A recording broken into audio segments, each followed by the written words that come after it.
Hello everybody, welcome back to my YouTube channel. Drum rolls.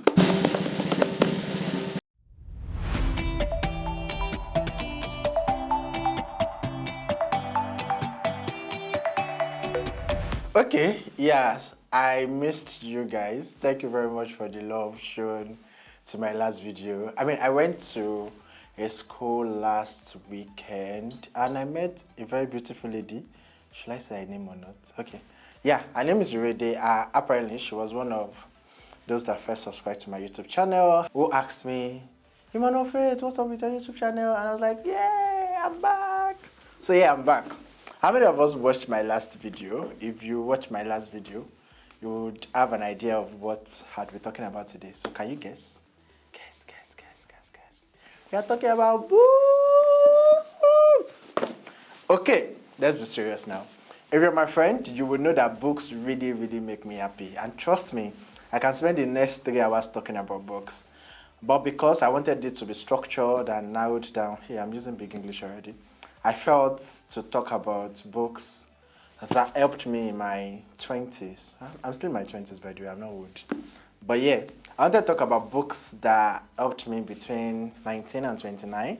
I know that there's some percentage that says that youth is the highest percentage of Nigerian population. So yeah, we'll be talking about books. I'm not sure we'll finish today. So maybe my next video also will be about books, or maybe there'll be one interlude in between. Either ways, so I've read a lot of books in this life. If you're my friend, you know, I read 300 books between 2018 and 2020. Yeah, 300. So I read 100 books every year. Maybe I'll tell you that story later. So it was pretty hard just getting 10 books. But I present to you 10 books that I read between 19 and 29 that I think would help your life. So book one, I struggled to pick between Kalahari's Strategize to Win and Cal Newport's So Good They Can't Ignore You. But I'm going to start with Kalahari's Strategize to Win. So she wrote this book. She wrote Strategize to Win and Expect to Win. But I really love Strategize to Win. I read Strategize to Win in 2018. And if you're a career person, if you're just starting out, you're a recent graduate, 1 year, 2 year experience, I think you should read Strategize to Win. She basically talked about how to start out your career. As the title implied, how to really strategize to win career-wise. So she talked about a lot of things, trust me. I'm tempted to maybe just open a chapter and stuff. So I just opened a chapter randomly, right? The title of the chapter is Make Yourself Attractive. So in this chapter, she talked about why you should be interested in a company. If you've had a career consulting session with me before, or if you've had a career chat before, one of the questions I'll probably ask you is, where do you want to work? What kind of company? What kind of industry? Why that kind of industry? So she addressed a lot of career questions. So book number 2, Cal Newport. Say Cal Newport.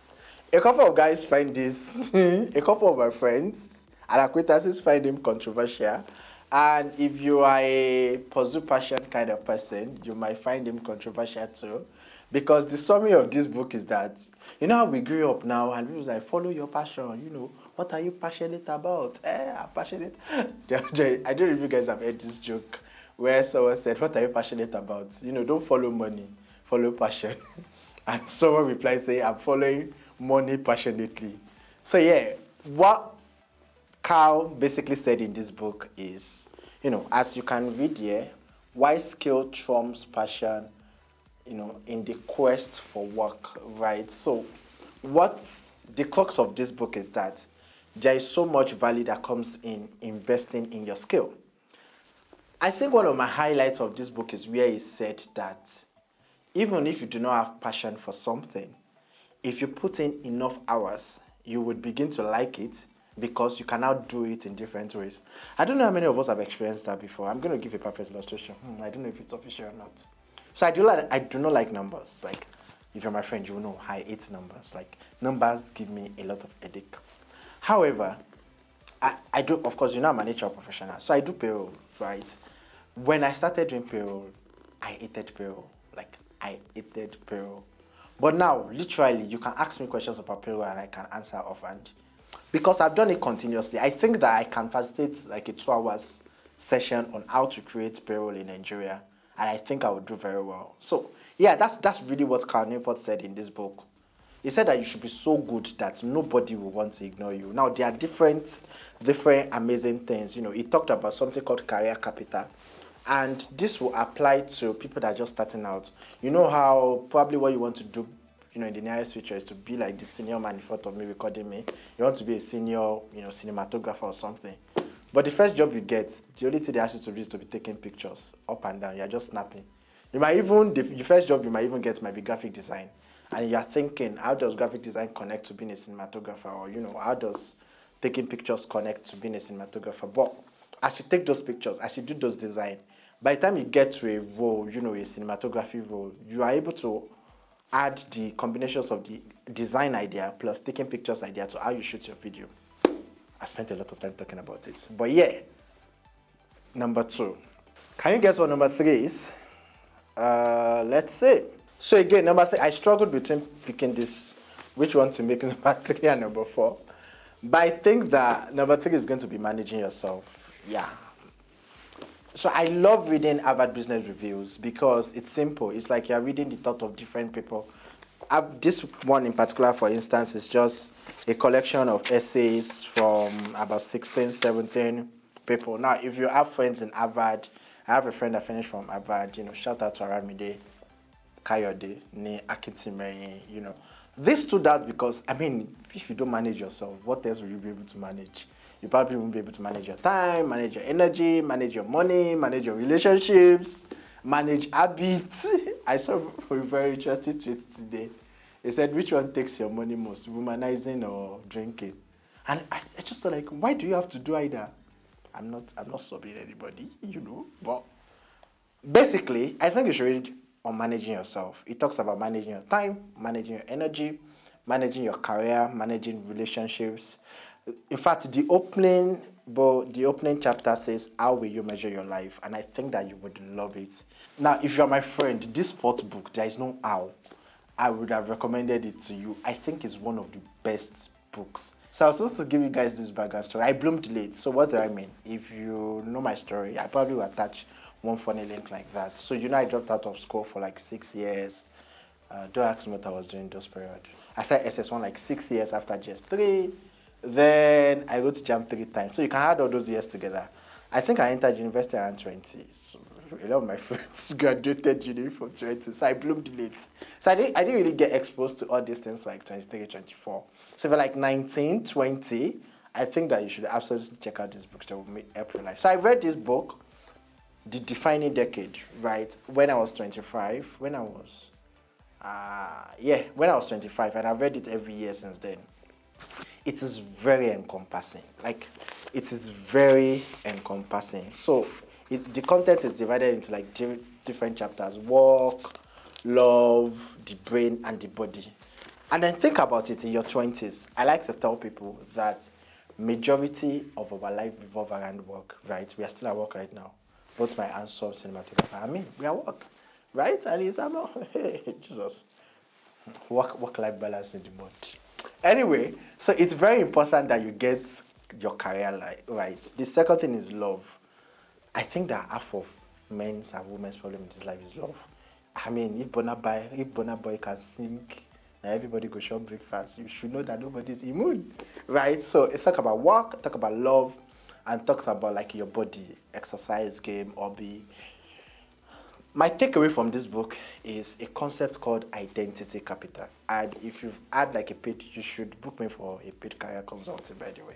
If you've had like a paid consulting session maybe for identity capital, remember that Carl Newport talked about career capital. So this babe, Meg J, talked about identity capital. And basically what identity capital talks about is how your whole being has a value.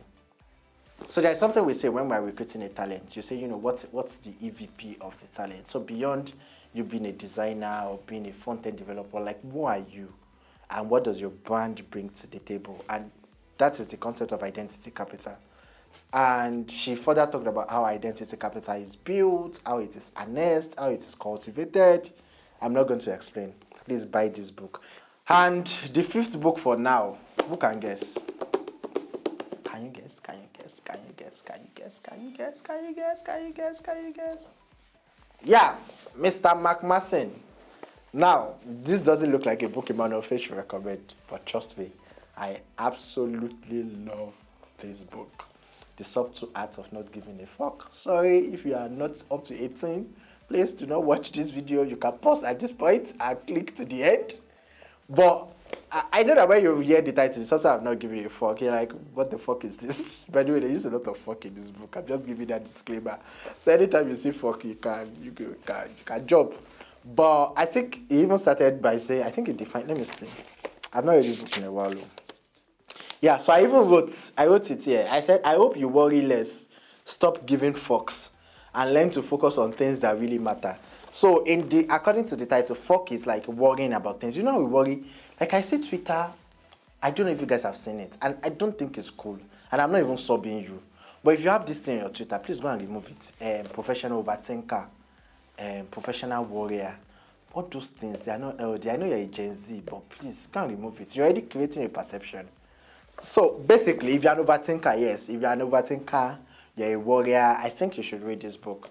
Now, McMason writes very beautifully. If you read Max Lucado, any Max Lucado book, put a comment. Let me see. Let me know, my people. I've not read Max Lucado in a while, by the way. So if you know someone that has Max Lucado, I'm looking forward to reading. So he talked about a lot of things. He talked about how you are not special. You know how you feel special now. I have 50,000 followers, so who am I? I'm Emmanuel Faith. How you? Something really interesting happened one day. I was chatting with someone, and like she just responded casually. And in my head, I'm like, this person does not know me, Sha. Like, do you know who I am? Like, I'm Emmanuel Faith. I lead the people at culture of Kaiwa. Like, do you know so like she was very cut and blunt and everything. And then I just had to call myself to my senses, like, okay, Emmanuel, so who the fuck are you? Like, where exactly are you? Do you understand? So I think you should read this book. It talked about how you should not worry about a lot of things. My favorite chapter in this book is the value of pain. No, the value of suffering. Yeah.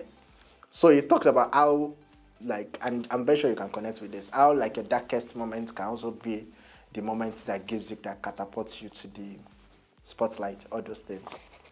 Anyway, please read the Subtle Art of Not Giving. And yes, you will learn new words. I wrote a couple of them. How many of you follow A Word a Day?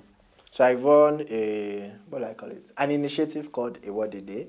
And I work with an amazing set of team, by the way. Shout out to Phoebe, Ronke, Sarah, OSB, Tosin, Michael, who work with me on the team. So please follow A Word a Day on Instagram.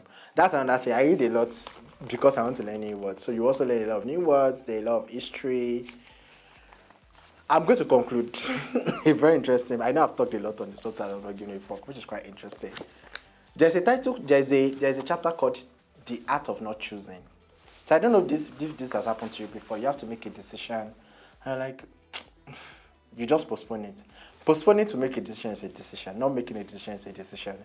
So I'm challenging you to make a decision to read The Subtle Art of Not Giving a Fuck. I'm very sure that this thing is like 20 minutes already, or if not 30 minutes. So I'm going to be winding up now. Remember, let's do a recap. You know, students, listen. What was the first book I talked about? Teachers have not remember by. Anyways, what's the first book I talked about? Strategize to Win. You know, the next book is So Good They Can't Ignore You. The next book is Managing Yourself. The next book is The Defining Decade. And the last book is The Subtle Art of Not Giving a Fuck. Yeah, so I finally remember I gave away. So I wrote an ebook titled Luster, right? I am going to put the link in. Yeah, that's a good video. I'm going to put the link somewhere in this YouTube description. Now, in Luster, I talked extensively about the two concepts, you know, identity capital, social capital, career capital. So if you get to win a copy of The Defining Decade, buy my book Luster. Oh, by the way, like, this is very expensive. So buy my ebook Luster and, you know, just send me anything you gain, or you can just even tag me on Twitter that, oh no, you bought my ebook Luster. And I mean, we are talking about books, so and if you read, you don't even have to buy. If you read Luster, just tweet at me, tell me 2 or 3 things that you learned from Luster, and I'm going to pick maybe the best entry, and the person will win a copy of this. So thank you for watching, my video. Before I go, by the way, I made this exciting. Yeah, this is the commercial break I missed. I made this exciting product. I worked with a couple of amazing guys, and I have amazing guys around me. Like, you need to check your circle. You need to check the kind of people you have. So yeah, I worked with a couple of amazing guys: Anna, Lekan, Oyin, Phoebe, Regina, Michael, and Michael. There are two Michaels. Michael, my brother. Michael, my bestie. That's true. I owe you people a video about me and my bestie. I'll do that one too. Yeah. So we worked on these card games. You know how you attend parties and you people will be playing, touch your breast, something, remove 5 people. We wanted to do something for book lovers. So we made this. The name is Bookmap. You can follow the page on Instagram, Bookmap Games, at Bookmap Games. I think that the pre-order is out presently. By the time I'm shooting my next video, it should be available for distribution. So yeah, purchase Bookmap Games. Guys, I know that it's very hard to read. I'm not even going to joke with you. I saw a tweet or a tweet today about how as you grow older, you find it more difficult to read. But if you're someone who learns by reading, I think that you should take out time to read. Read a chapter a day. What I do these days, this morning now when I woke up, if I got out of bed, I read 1 chapter of book, right? So read a chapter, read for 10 minutes, read for 5 minutes, whatever it is, just read. Okay, wrapping up now. I'll see you in my next video. Bye.